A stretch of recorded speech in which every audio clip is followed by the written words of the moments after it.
BNP থেকে বহিষ্কৃত নেতা এবং ব্রাহ্মণবাড়িয়া ২ আসন থেকে স্বতন্ত্র প্রার্থী হিসেবে নির্বাচনে অংশ নেওয়া ব্যারিস্টার রুমিন ফারহানার মনোনয়নপত্র বৈধ ঘোষণা করা হয়েছে। শুক্রবার ২ জানুয়ারি দুপুরে যাচাই বাছাই শেষে জেলা প্রশাসক ও রিটার্নিং কর্মকর্তা শারমিন আক্তার জাহান তার মনোনয়নপত্রটি বৈধ ঘোষণা করেন। মনোনয়ন না দেওয়ায় দলের প্রতি কোনো কষ্ট বা ক্ষোভ নেই। দলের যখন দুঃসময় ছিল তখন বেগম খালেদার নেতৃত্বে ছিলেন তিনি। আমাকে যে দায়িত্ব দিয়েছেন সেটা অনেক সময় দেখা গেছে আমার বয়স এবং রাজনৈতিক অভিজ্ঞতা চেয়ে অনেক বড়।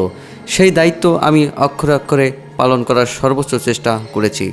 তিনি বলেন, আপনারা দেখেছেন যখন 2018 সালের সংসদে 2019 সাল থেকে আমি জয়েন করি এবং সেখানে আমার ভূমিকা কী ছিল।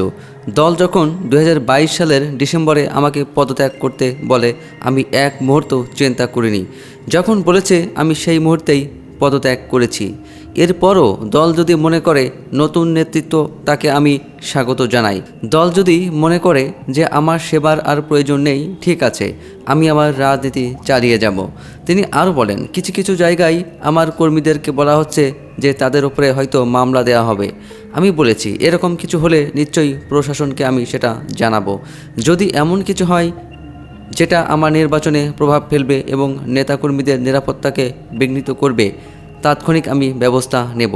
উল্লেখ্য, জোটগত সমঝোতার অংশ হিসেবে ব্রাহ্মণবাড়িয়া ২ আসনটি জমায়েত ওলামায়ে ইসলাম বাংলাদেশের সহসভাপতি জুনাইদ আল হাবিবকে ছেড়ে দেয় বিএনপি।